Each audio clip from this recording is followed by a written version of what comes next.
En République démocratique du Congo, les chrétiens sont délibérément visés par un groupe islamiste extrémiste. Celui-ci terrorise la population à l'est de ce pays.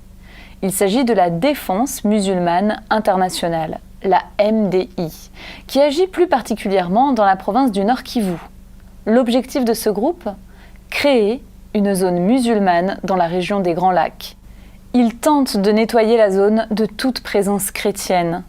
Un pasteur explique, je le cite, « Pour instaurer de force leur califat, ils assassinent toutes les personnes qui se trouvent au sein de ce qu'ils ont déclaré être leurs frontières, puis abandonnent les corps afin de montrer à tous comment ils agissent. Aux yeux de ceux qui commettent ces attaques, nous sommes tous des chrétiens et donc des obstacles à l'instauration de la charia islamique. » Une jeune fille, prénommée Mado, dont on ne peut pas vous montrer le visage, connaît très bien ce groupe qui l'a retenue captive.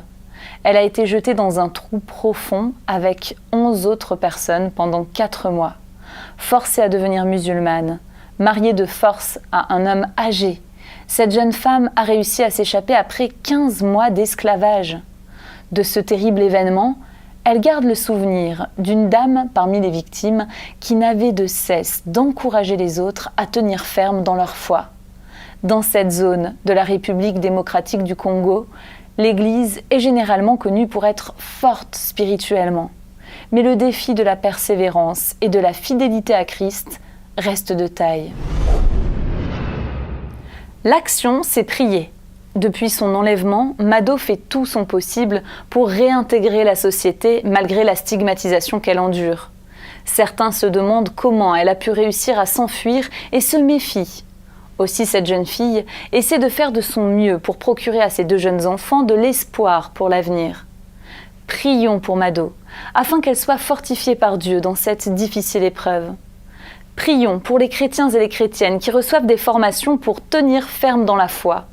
Qu'ils puissent faire preuve d'un amour inconditionnel et d'une fidélité sans faille. Qu'ils restent attachés à Dieu et demeurent dans l'amour. Prions pour la protection des chrétiens, mais aussi pour l'arrêt des atrocités de la part du mouvement extrémiste islamique, le MDI.